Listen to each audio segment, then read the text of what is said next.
first time, welcome to our little family. And if it is more than your first time and you're returning to my channel, thank you. I appreciate you so much. So if you would be so kind as to hit the subscribe button, it would do wonders for my channel, please. And if you wouldn't mind hitting the thumbs up button, I would appreciate that as well. I would definitely appreciate a comment, request. Just, you can chat on there with me. I always respond, so.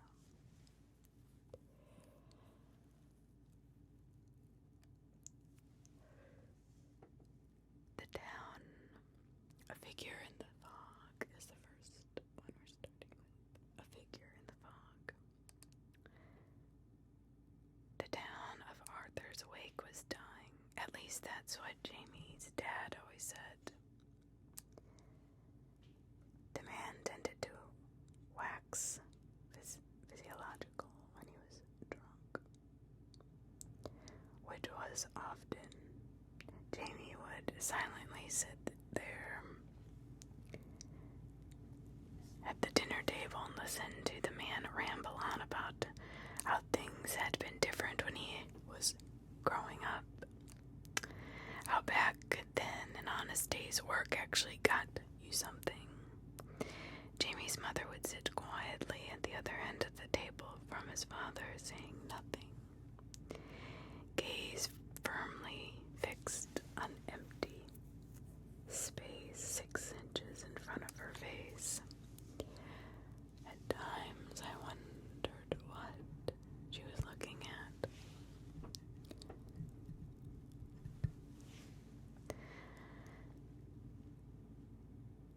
Only sitting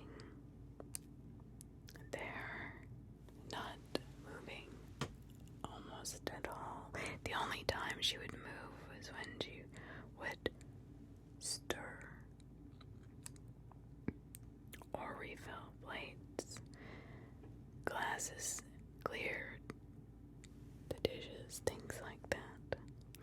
Many days her unmoving hollow eyes were ringed with various shades of purple and yellow.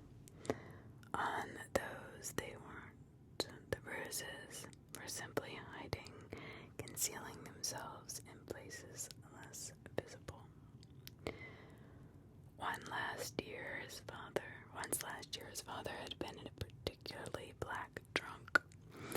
Profits at the factory were down. Rumor had that the foreman would be releasing a handful of workers by end of the week, and Jamie's dad reckoned he might be one of them. Jamie had lain in the bedroom he shared with his brother, staring at the ceiling for as long as he was able. Tears quietly streaming down his face. Listening to the shouts through the thin walls, accompanied by heavy thumps and soft moans. Finally, unable to bear the sounds anymore, he got out of bed and retrieved his Little League bat from where it rested in the corner. He made it to the door when he felt a small hand tug on his pajama sleeve. Jamie, don't go, Jamie. Shut up, Lester. No, Jamie, please don't leave me. Get off of me. Jamie, he'll hurt you. Get off of me. Go hide in the closet if you're scared. No.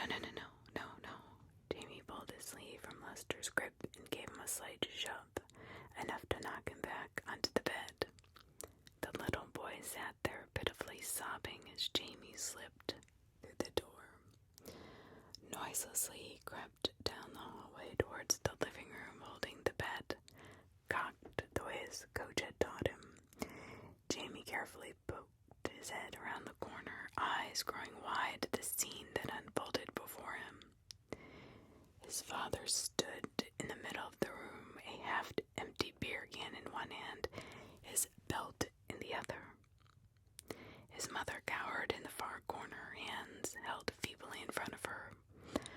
One eye already swollen shut, a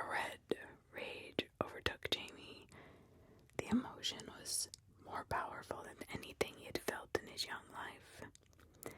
In that moment, he made a decision. He was going to kill his father.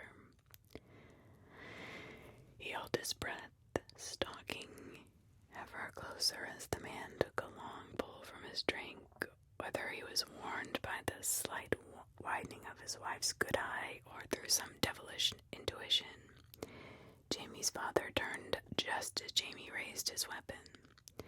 Screaming in anger and frustration, Jamie swung as hard as he could, only to have the bat plucked from his hands as easily as a child pulling the wings off a fly. "You little shit!" He slapped. The slap hit Jamie hard enough to see stars. His head snapped backwards, and he stumbled against the wall.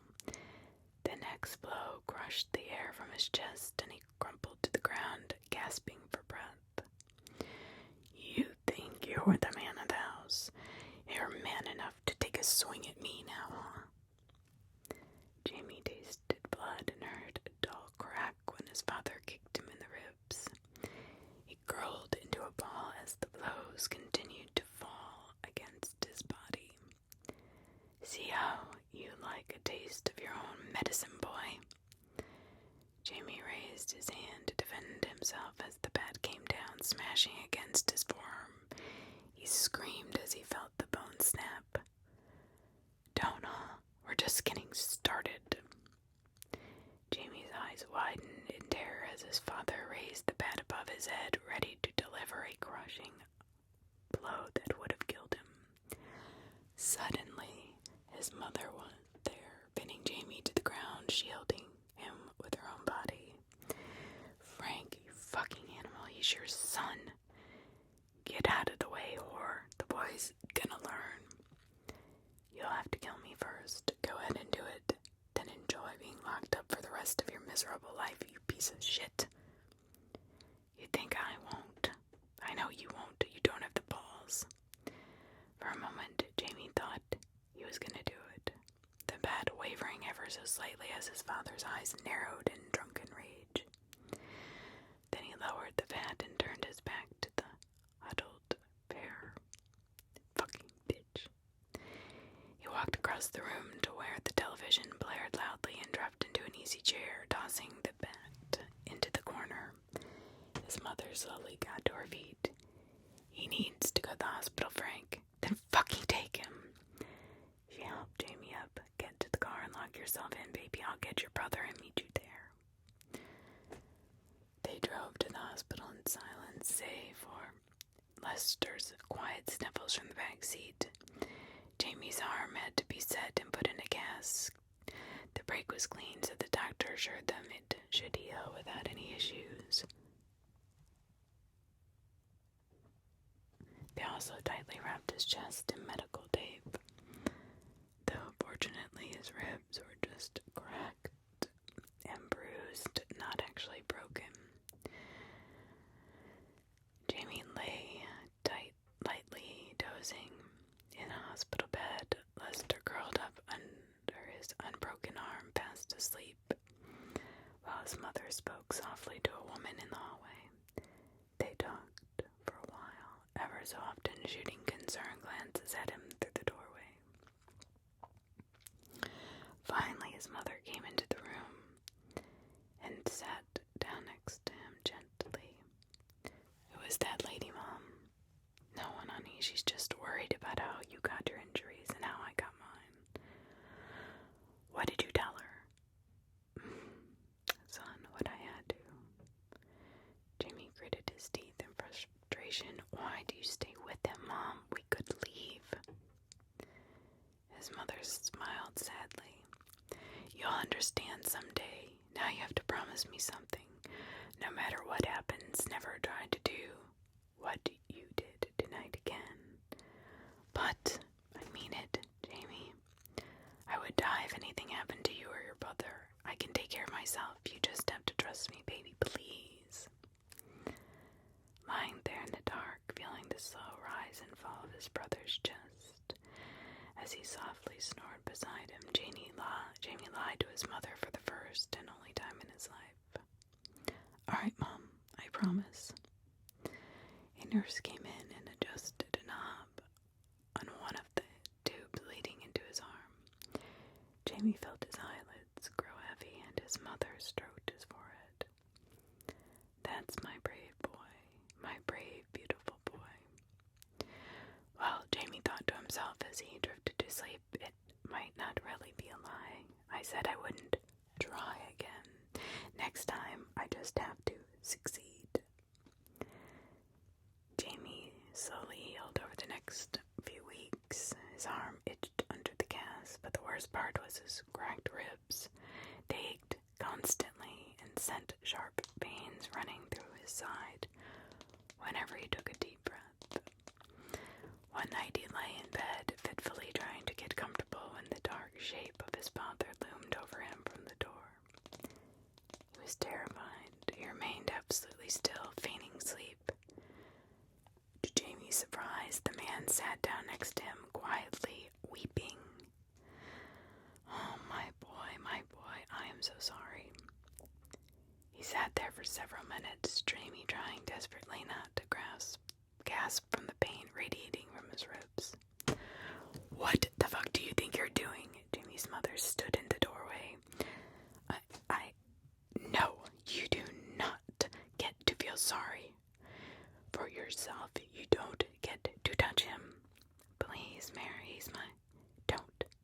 You fucking don't dare touch him. You are not his father, not after what you did. If you touch either of them again for any reason, I'm leaving you, Frank, and I'm taking them with me. Now get out of his room. I've never seen my mother speak like that, especially to my father. His shoulders hunched, his father stumbled from the room, closing the door behind him. It was a long time before Jamie managed to fall asleep. Since then, Jamie had been waiting for an opportunity to kill his father. Day after day, he was waiting. He'd come close a few times. Evenings when his father passed out in front of the TV, a line of drool slowly dripping down his chin. But something always held him back. Jamie told himself it was the promise he'd made to his mother, but the small, honest part of his mind knew it was because he was afraid. He still remembered the pain. For his father's part, he hadn't touched Jamie or Lester since that night. It probably helped that somehow he managed to avoid the layoffs at the factory. Certainly he still got drunk regularly, and on many occasions would slap his wife around, but things never got quite as bad as that one time, and almost became a reflex rather than an emotion. Jamie's anger had cooled from the burning rage it was when he made the decision to kill his father to a low, calculated heat. He was patient and he watched, knowing that someday he would have his moment. Until then, Jamie spent his evenings numbly sitting at the dinner table, listening to his drunk father go on about the good old days. Lester at least seemed to be oblivious to the dark undercurrents in the house. Even now, the 8-year-old was making faces across the table at Jamie, trying to get him to laugh. Jamie thought about trying to kick him under the table, but decided not to.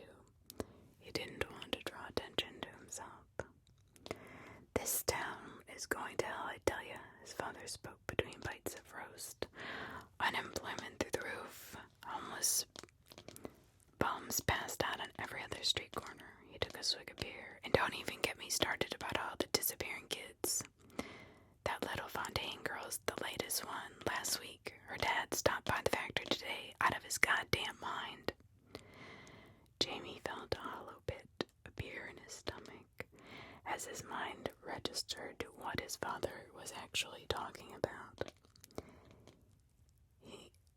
He spoke to his father without thinking. What? Morgan's missing? His father frowned. No, not Morgan. The other one. The sister. I think her name's Claire. Relief washed over Jamie quickly. followed by shame.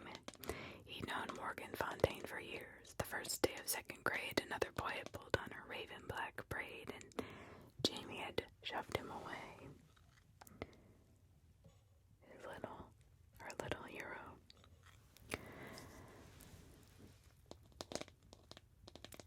But Morgan, needing no one to fight her battles for her, turned and punched the boy in the nose.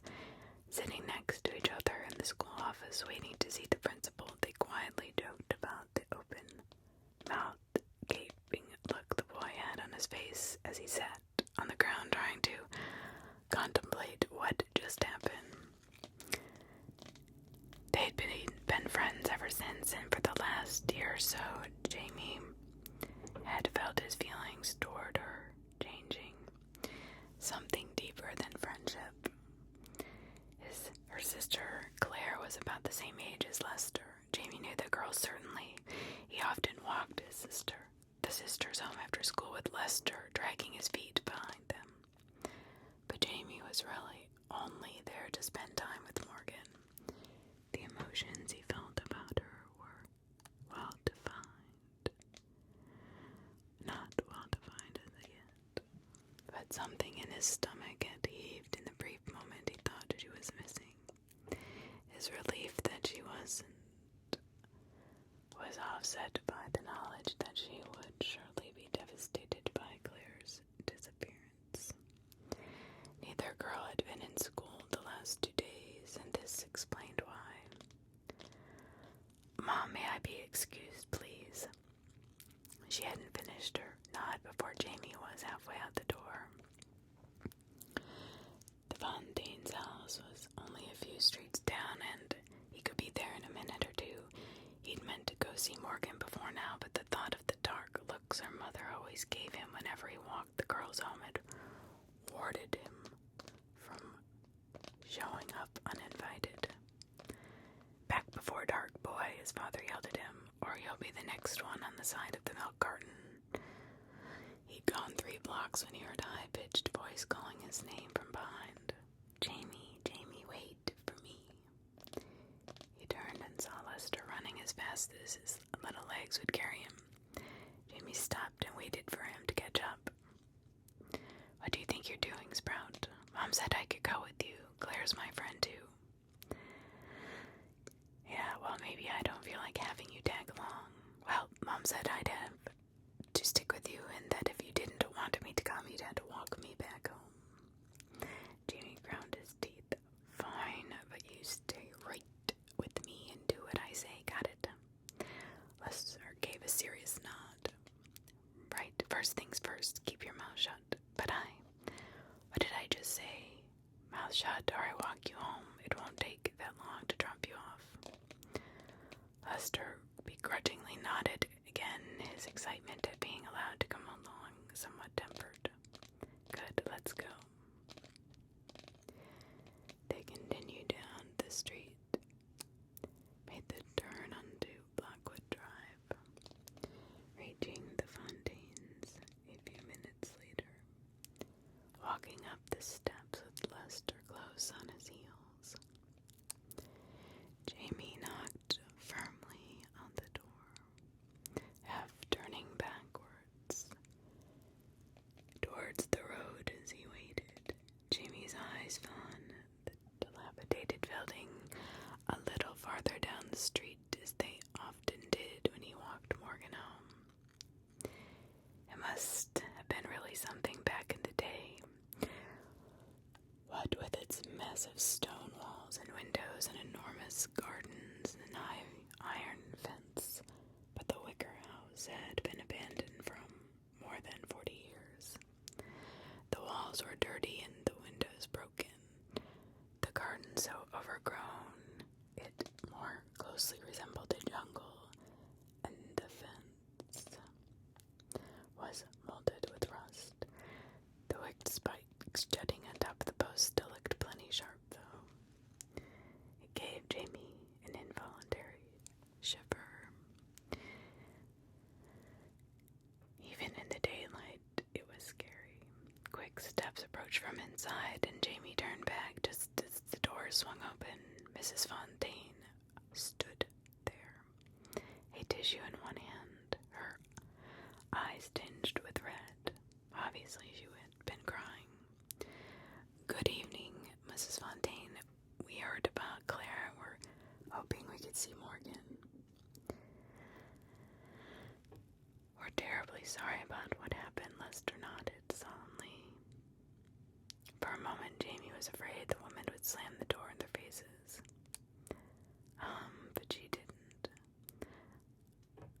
Of course, boys, come in. It's a trying time, and Morgan needs her friends to help her through this. She's upstairs." "Thank you, ma'am." Lester followed as Jamie went up the stairs and down the hall to Morgan's room, and knocked lightly. "Morgan, it's Jamie. I've got Lester with me. We came to see you." Silence. "Go away, Jamie." Her response from within was muffled through the door. "I don't want to see anybody." "Oh, come on, don't be like that. Even your mom said we should come up. And you know she usually feels about me even standing on the porch." "Please, Morgan," Lester piped up from beside him. "We heard about Claire. My daddy told us she's missing. We just wanted to make sure you're okay." Jimmy glared down at his brother and briefly considered tweaking him on the ear. But then there was movement on the other side. The interior of the room was dark, and Morgan squinted into the light of the hallway. Jamie's heart lurched into his throat. She looked terrible. Unlike her mother, Morgan's eyes were not red from crying, but were bloodshot just the same. Deep circles under her eyes suggested she hadn't slept for the last several days. Her raven black hair was snarled into a tangled bird's nest on top of her head. She looked thinner than normal, and if she hadn't been eating, that may be why. Getting her bearings, she eyed Lester with an appraising look. "Missing, huh, twerp? That's what they're saying. That's what you think is going on." Her laugh had a slight manic tone to it, and oddly continued for several moments, just a little too long. Jamie and Lester exchanged a concerned glance before she finally regained control of herself. Sorry about that. I haven't slept in a few days. You better come in before my mom changes her mind." The room was a mess. It was hard to see details in the dark, but Jamie could smell the dirty clothes heaped around the room and noticed piles of used dishes stacked here and there. The only light came from a tiny lamp sitting on a desk at the far wall, the rest of which was strewn with old newspapers. A small leather-bound book that looked like a diary or journal lay open in the middle of the desk. Morgan retrieved the book before moving to the bed where she sat. Crossing her legs in front of her, Jamie looked around for a place to sit before finally settling for a relatively open spot on the floor. Lester crouching down beside him, Morgan stared at the two boys, unblinking, like a bird of prey on its perch, deciding what to do with a morsel it had just spied in the field below.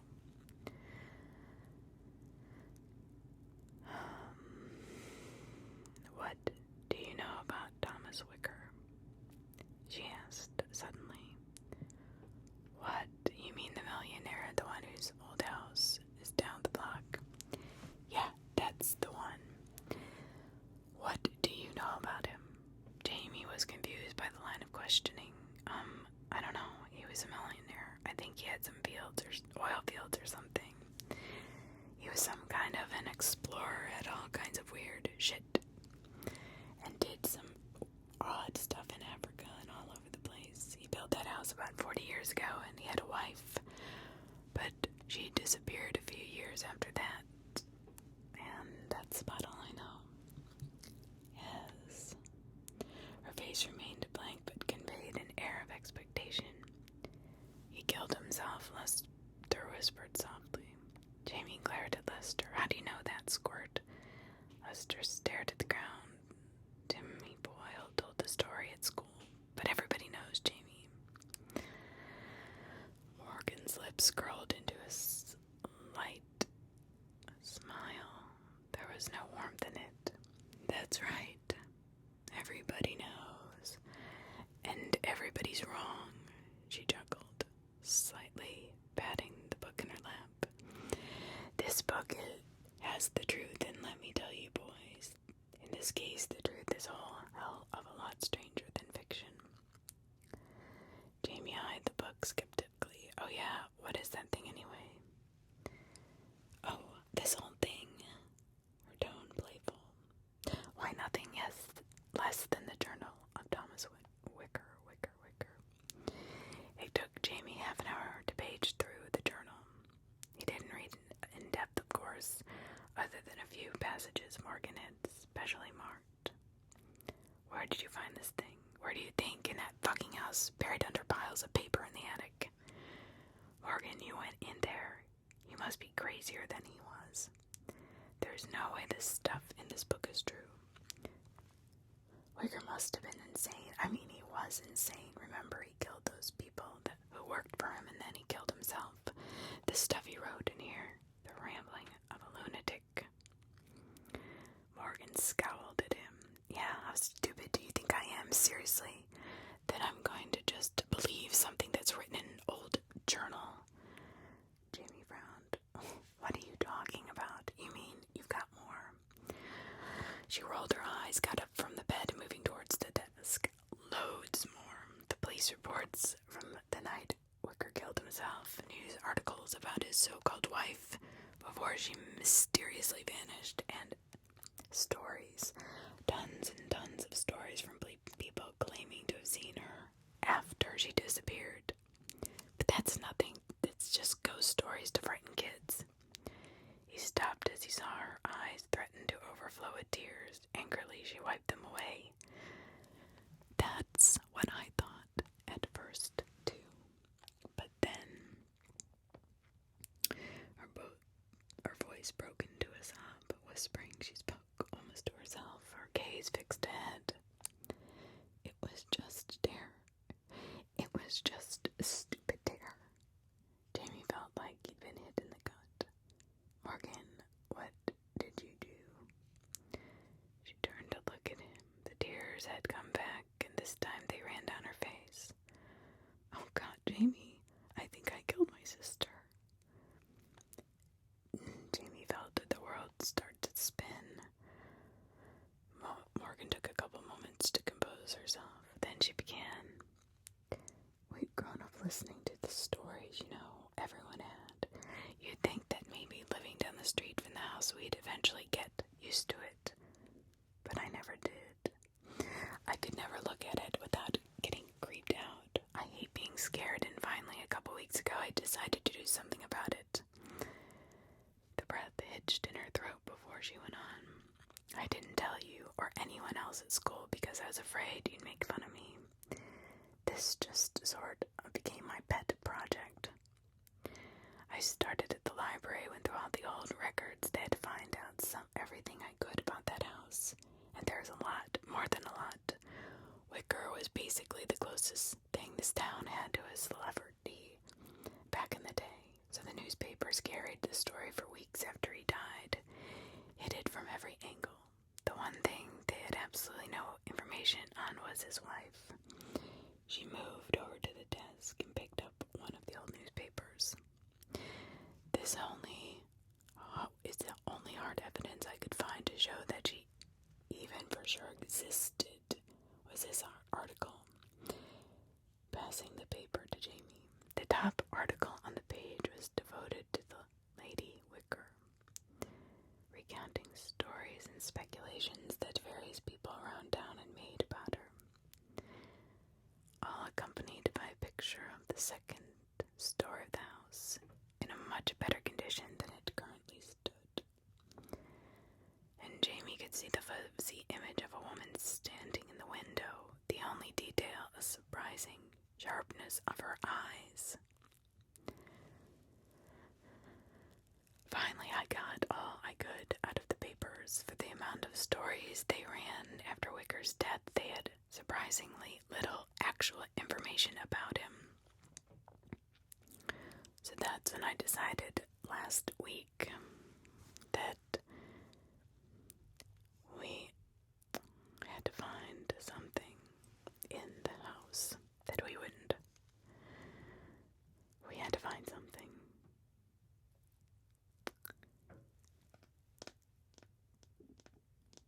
I really hadn't thought we'd find anything, but once we snuck in, it looked like the house hadn't been touched all this time. It was weird. Once the police completed the investigation, they just sort of closed the front door and walked away. So many creepy stories about that place. I think it's kept a lot of people out who would have gone through it before now. I wish I would have done the same. She sighed.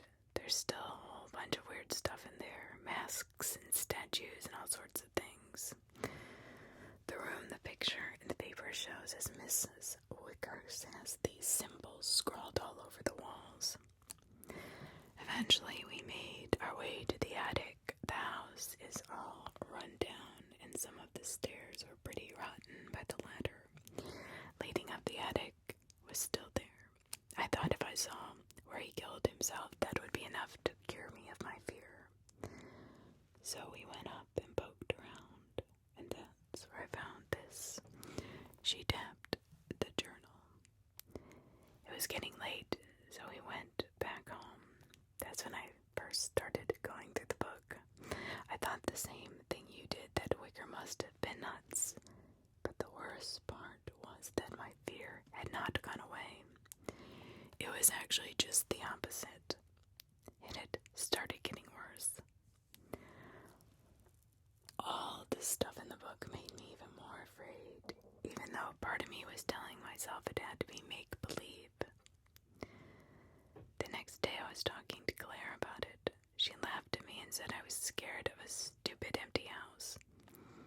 I told her if she wasn't a scaredy cat, that she should go spend an hour in Mrs. Wicker's old room at midnight. I think she was afraid, but didn't want to admit it in front of me. You know how little siblings are. She looked at Lester. So last Saturday, we snuck out again. That's the first day the fog really came in. We were practically on top of the house before I could see it. I offered to let Claire out of the deal, but she was insistent. Even though she was so scared she was shaking, I told her that at least I'd lower the terms of the dare. I didn't want to be there any more than she did. All she had to do was go upstairs to the room and wave to me through the window. Then when we go home. No big deal, right? I had to go in through the gate just to be able to see the window. Claire went up the stairs and only looked back once before squeezing through the front door. I don't know how long I waited, standing there staring at the window waiting for it to come. Probably a minute or two. It felt like hours. Finally I saw this figure at the window. Hard to make out through the fog, but it was definitely a person. I thought it had to be Claire. I mean, who else would it have been? But the thing is, it was there for a moment, and I couldn't tell if it was looking at me, but then it moved away from the window. I think I must have been holding my breath because I remember letting it out then, thinking that Claire would be back down in just a minute and we could leave and go home. I kid her a little about having the guts to wave to me, but in reality I was glad she was moving as quickly as she was. Those were the thoughts going through my head when I heard Claire calling me. I looked up and there she was standing in the window, waving at me clear as day, even through the fog. She had a huge smile on her face, so proud of what she had done. Morgan choked back a sob. She was trying to impress me, the little idiot, but I couldn't be happy for her because I knew she looked up at Jamie. I knew she wasn't alone in the house. I yelled at the top of my lungs for her to get First, she looked mad that I wasn't giving her the praise she had expected. Then she looked scared. She had this terrified look on her face when she finally backed away from the window. That was the last time I saw her alive. God, I waited there calling to her forever. I was scared that I was so loud I'd wake my parents down the street. But part of me hoped that would happen, that they'd come. I should have gone in there after her, but I was too scared. Her eyes tearing up again. My little sister was in trouble, and I was too big of a coward to do anything about it, Jamie. I must have stood there for 20 minutes, just yelling her name. I never even heard anything from her, not a scream, not a sound. Maybe if I'd heard something, knew for sure that something was happening, that would have spurred me to run in. But I didn't. I couldn't. Finally, my voice started to go hoarse, and I just sat down on the ground and started to cry. I'm not sure how long I was sitting there sobbing before I noticed that the fog had started to thicken even more. Suddenly, I became aware of this presence. You know how sometimes you can tell someone is looking at you even when you aren't looking at them. It was like that. I looked up and couldn't make anything out 5 feet in front of me because of the fog. But even so, I could see his pair of eyes staring at me from near the front door. She shuddered. I don't know how I know this, but those eyes were happy. Jamie, happy and hungry. I thought I'd been scared before that. I thought I'd been out of screams, but I was wrong. I turned and ran so fast. It's a wonder I didn't knock myself out trying to get through the gate. Even more wonder that I managed to find my way back to my house through the fog, but I did. Screaming and crying and blubbering the whole way. By that point, I actually had managed to wake my parents up with all the noise I was making. They were at the front door when I just about collapsed on the welcome mat. It took them a while to get me to calm down enough to tell them what happened. My dad grabbed a flashlight and headed over to the house. He searched until morning, but didn't find a thing. She had to be in there. There was no trace of Claire whatsoever, or of what or who took her. Then he called the police. She sighed. They've had me tell them my story over and over again, hoping I could give them some clue about who took Claire. Some detail I'm missing. Even if I could have seen more clearly through the fog, I don't think it would have helped. Do you know there's a lot of missing kids in the wake? It's been going on for a while now. Jamie, I'll bet even longer than they think or would admit. I'll bet it's been going on since the night Thomas Wicker threw himself out of this attic window. Since the night she got out. She opened the book on her lap and absently started to leaf through the pages. It's all in here. The stuff Wicker saw, that he encountered. She was one of them, that thing everyone thought was his wife. He kept her locked away up there in that room so that she'd never be free, but she got free. And Wicker decided he'd rather kill himself than face what he knew she'd do once she was free. She paused, blankly staring at the book. Now hang on a second, Morgan, Jamie cut in. Nothing you saw proves anything that's in the book is true. I mean, I certainly believe that you saw something in the house and all. Likelihood they're the one that took Claire, but there's nothing about it other than those eyes that suggest that there are ghosts or demons or whatever they are that are responsible for this. And that could have just been your mind playing tricks on you. It was probably just some homeless guy. They haven't found a body. Claire could still be out there. Morgan looked up, a sad, small smile on her face. Oh, Jamie, don't you get it? They won't find a body. Jamie felt the hairs on the back of his neck stand at attention.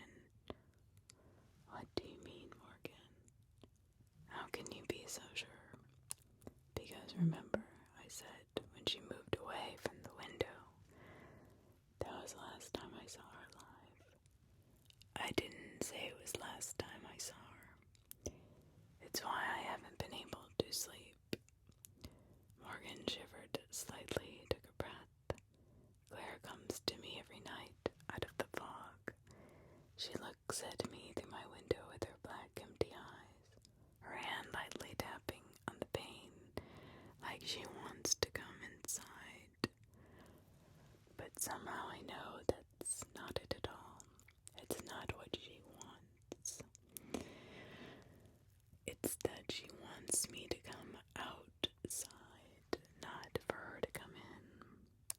But Morgan Lister whispered, wide-eyed, your room is on the second floor. She threw back her head and laughed.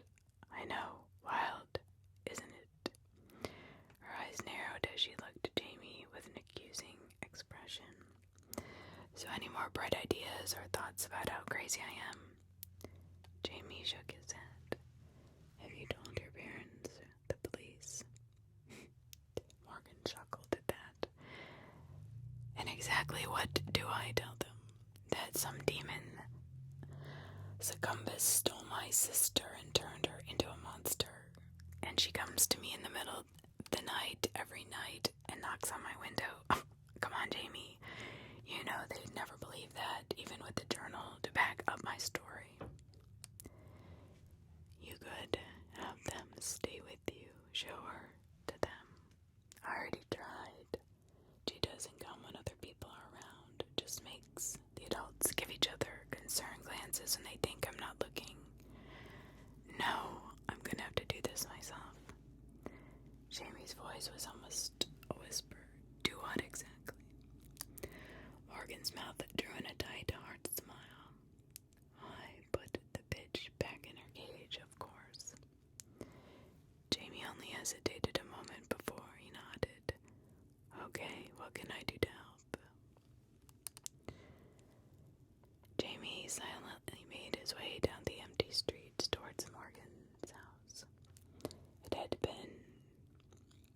There had been no trouble to sneak out. His dad was drunk as always, passed out in front of the TV. Nights like that, Mom went to bed early to avoid the possibility of waking him up and putting him in one of his blackout moods. It was too easy to walk out the front door with only the slightest creak of hinges to betray his exit. Lester hadn't wanted him to go, of course. The kid was terrified, but then when he realized he wasn't going to convince Jamie to stay back, he tried to insist on coming. That wasn't going to happen. Morgan had already lost Claire screwing around with this house, and whether he was about to encounter demon woman or not, or just some deranged pedophile, there was no way Jamie would let that squirt tag along, not this time.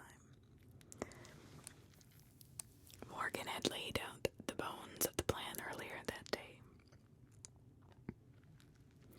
The journal never referenced the thing called Lady Wicker by name, but there were plenty of passages talking about her and she.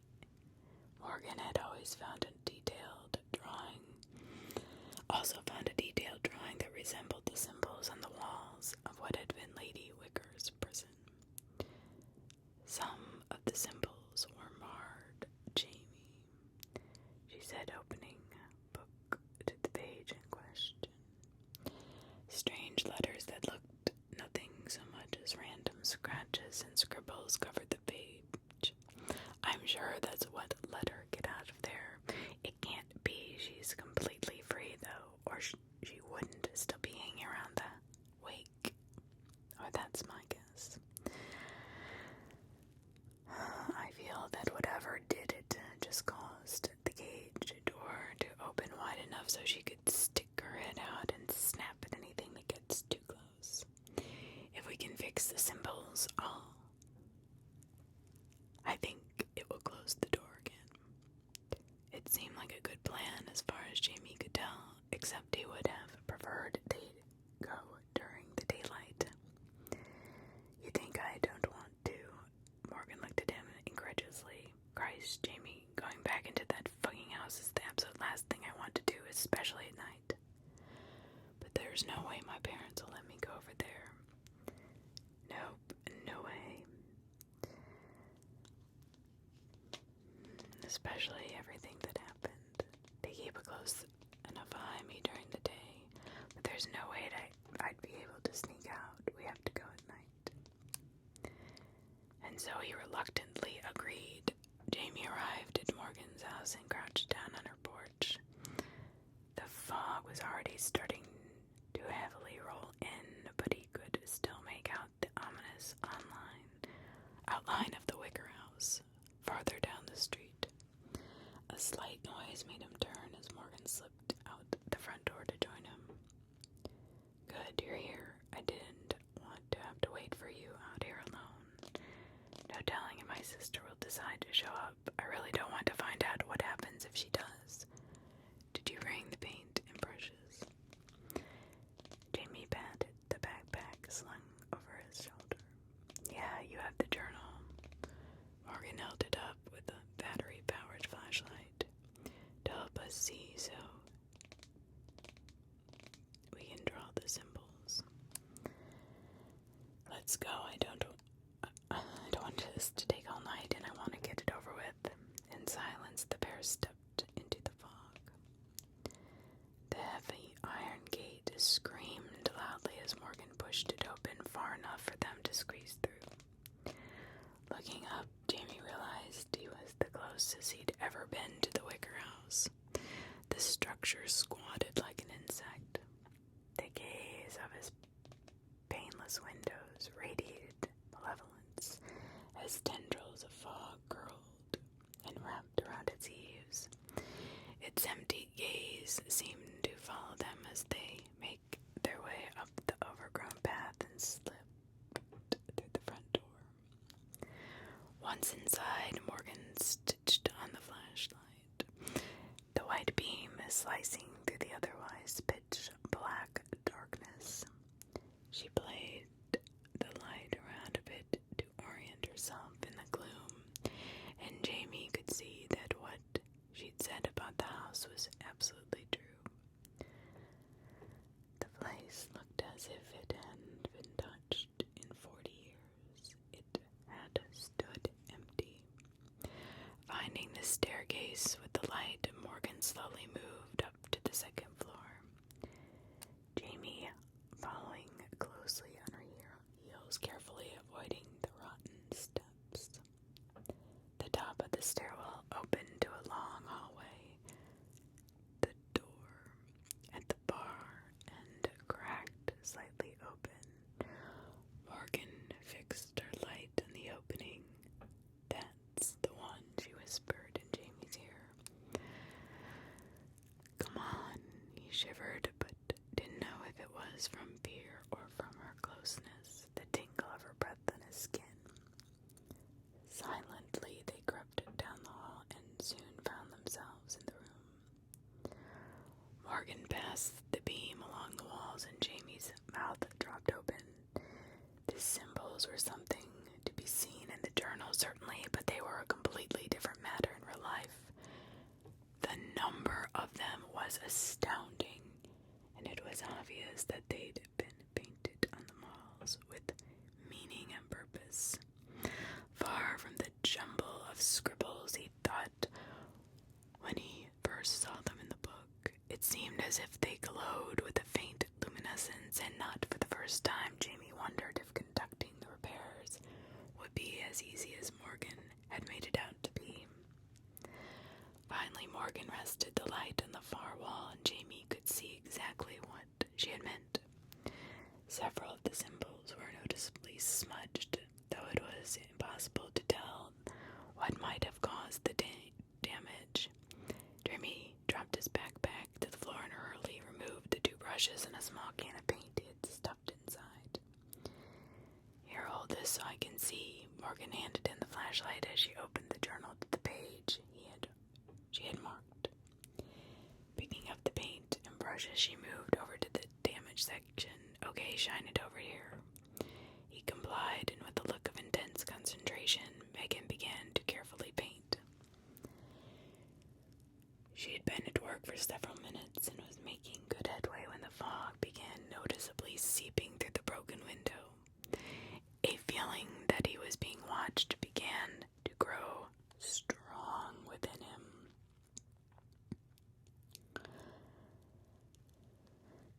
It gave him goosebumps up and down his arms, back and neck. He glanced from side to side, attempting to find the cause of feeling. Morgan. I know, she snapped, her voice trembling slightly. I feel it too. She's coming. She can't. Just keep the beam steady. Finishing this is our chance. She continued to work, and Jamie saw her brush shaking slightly. Small droplets of paint falling to the floor. A sudden cloud of fog boiled in through the window, and as he turned, he found himself facing the opposite corner of the room. From its depths peered a pair of shockingly intense eyes. They fixed on him. The gaze immediately locked his own, and in a moment, Jamie felt his will drain away. The flashlight fell heavily to the floor at his feet. Jamie was floating in grayness, his mind as blank as the faceless fog surrounding him. He couldn't remember where he was or what he had been doing, but some part of him thought it might have been important. Jamie. At the edge of his consciousness, he could barely make out a voice calling his name. What could they possibly want? His mind, content to remain in limbo, rejected the summons. Jamie!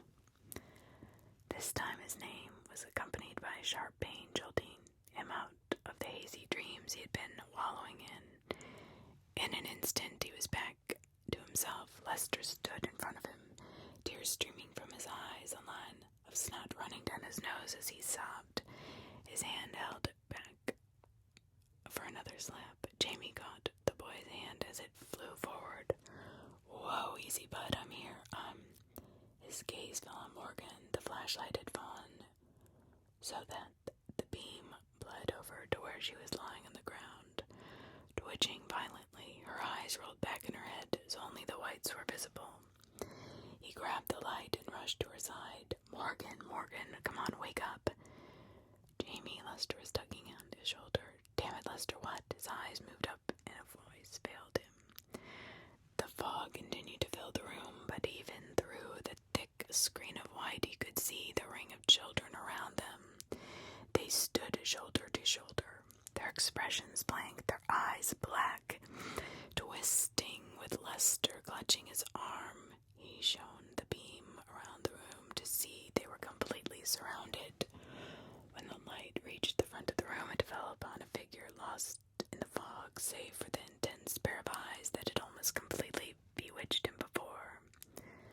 As the boys watched, the lines of the figure seemed to coalesce and solidify, until finally a woman appeared before them as if by magic. Dressed in all white, she was beautiful, her hairy black even darker than Morgan's, her skin as pale as new-fallen snow, lips were blood red and drawn up in a cruel, knowing smile. Her eyes were the same as before, twin stars that had seemed to draw Jamie into them with a supernatural attraction. Their message, one of unspeakable pleasure and pain. Jamie shuddered. At his side, Lester was crying, the words falling out of him. Jamie, I'm sorry, but I had to come, I had to. And then you wouldn't wake up and the kids were standing all around us. Lester, shut up.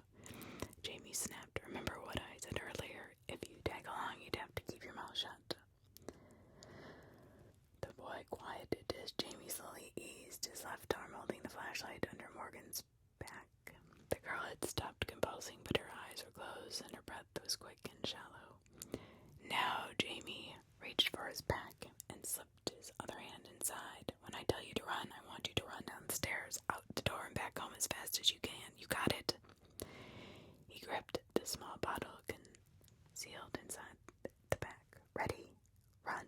In one motion, Jamie flipped the can of the bottle and whipped his hand out of the back in a semicircle, spraying fluid all around him. He had taken the bottle of holy water from his mother's nightstand, but since his comic book said it sometimes worked for ghosts, he added a couple of tablespoons of salt to the mix. Well, whether it was the saline or the blessed water, something made the woman and her hideous charges draw back. Hissing. Arms raised protectively, Jerking to his feet, Jamie awkwardly picked Morgan up in his arms and stumbled through the door, running down the hallway as fast as he could. Lester dodging his heels. He had just reached the bottom of the stairs, the entry beckoning open wide before them, when he heard a crash and a scream.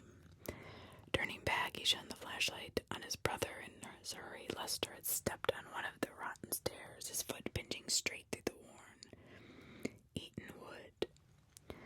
Worse, Jamie could see where a jagged, broken piece of stair had punctured his thigh, the blood leaking out bright red in the beam of the light. With a cry, Jamie lay Morgan on the bottom of the stairs and rushed to help his brother. The leg was wedged tight, and anything he did to try to manipulate it caused Lester to moan in agony. Crying, Jamie started striking at the edge of the stairs, trying to work Lester's leg free, while the boy whimpered and sobbed. An unnatural silence caused Jamie to stop his struggle and raise his eyes to the top of the staircase. The woman stood there, surrounded by her children, the fog twisting around her feet, giving her the impression of floating. The message in her eyes was a promise of pain, retribution for the injury caused by the water. From where he was trapped, Lester could see everything. "Go," he cried, struggling to talk through the pain. "Get her out of here." "Lester, I can't leave you." The boy smiled weakly. "I came to help make sure you got out. Jamie, you have to get out."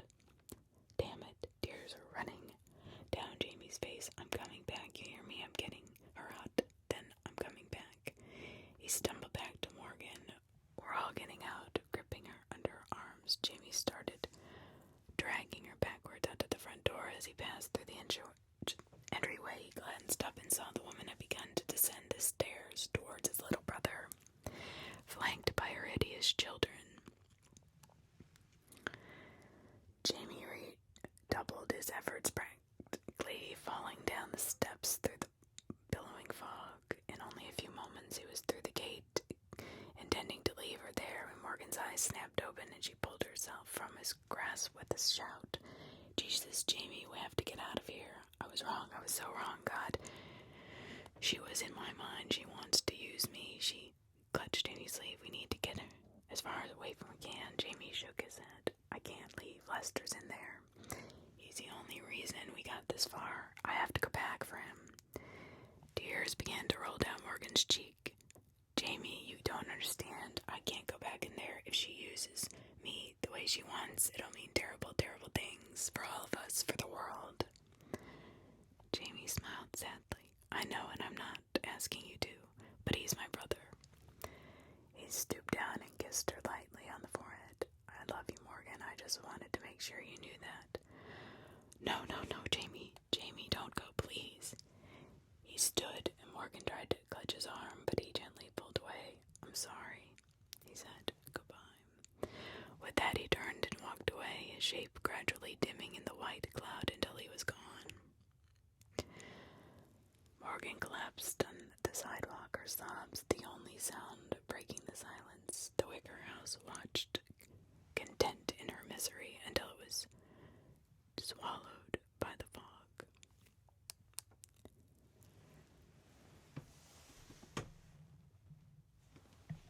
Frank Lawrence was drunk, as he often was, more so now than he had ever been before. Since he'd been fired from the factory, he only had time, and as far as he was concerned, there was no better way to spend time than to drink. Especially lately, he took a swig from the 40, wrapped in a brown paper bag held in his hand. Mary was gone. She'd left shortly after Jamie and Lester had disappeared. He supposed been taken. She'd accused him of all sorts of things, even suggesting he had a hand in their disappearance. Frank took it all privately, resenting the injustice, but knowing on some level that he deserved all that and more. Maybe he wasn't guilty of everything. She tried to stick on him, but God knew he had plenty of sins. He never said anything different. Still, he knew he hadn't had anything to do with the boys missing. Christ, didn't she know he loved them? It was the drink that made him lash stress he was under to provide for a family that made him drink. Hadn't he got back after that time he'd hurt Jamie? It was too much to ask to give it up completely. No pleasing her, and hadn't he treated her well? Kept a roof over her head. And he never hit the boys, not after that time. He wandered down Blackwood Drive and found himself standing in front of the broken-down house, near where they had found the Fontaine girl. She'd been out of her mind, shaking and screaming and crying. When they finally got her to calm down, she'd been talking crazy. Woman in white, ghost children, absolute lunacy. And somehow his boys were mixed up in the middle of it. They searched the house looking for them, found Jamie's backpack in one of the upstairs rooms. Morgan insisted there had been some old journal she had with her, but there was no sign of that journal. Probably just another figment of her imagination. The symbols in the rooms were odd for sure, but for the life of him, Frank could not figure out what would make the girl try to cover them up. It was obvious there was a decent-sized portion of the wall that had been recently painted over. The paint and brushes still wet where they lay. The place gave him the creeps. He took another slug of the booze. Oh, this place should probably be burnt to the ground. His boys missing, the girl's missing sister, and now he'd heard the Fontaines had packed the girl off to some loony bin somewhere. Couldn't get her to tell a straight story out of her goddamn mind. Hell, for all Frank knew, she had something to do with Jamie and Lester disappearing. Yeah, no, probably about it. Someone should definitely burn the place. Before he'd even had time to really think about that thought, Frank was halfway up the path at the front door. He had a lighter in his pocket. This old house. With that much dry wood, there was plenty to make it go up like a matchbook. He stopped at the front of the stairs, fumbling for his lighter, not noticing the vicious fog that had begun creeping around him. By the time he looked up, lighter in hand, the world was completely white. If he hadn't known it, he wouldn't have been able to tell the house stood in front of him at all. He took a step forward and banged his shin, falling on the steps. He struggled to get up, but his balance was off. A victim of the booze. Finally, he regained his feet when he heard the voice. "Hello, Father." Frank drunkenly swayed where he stood. He was imagining things. But no, there was Jamie in front of him, paler than usual, and his eyes strangely black, but there was no mistake. This was his boy. "Jamie, is that really you?" He felt tears brimming in his eyes. "I've missed you. You and your brother." His pale son smiled slightly. "I'm sure you have, but don't worry. We're here now, and our mother is with us." Jamie moved forward, and to Frank's surprise, he saw Lester step beside him, and that the other Fontaine girl was next to them. It had to be. Frank dropped to his knees. "Missed you, boys. Missed you so much." He opened his arms, and they moved into his embrace, their arms tightly encircling his neck. "Missed you." The words trailed off as Frank saw a beautiful woman appear in the fog, her otherworldly eyes alight with joy and hunger. The cloud continued to thicken until all that was visible were a few shadows that seemed to struggle briefly before falling still. There was no sound as sighs and screams alike were drowned, lost in the fog. Covered in a blanket of white, Arthur's wake continued to die. By Shadow Swimmer 17.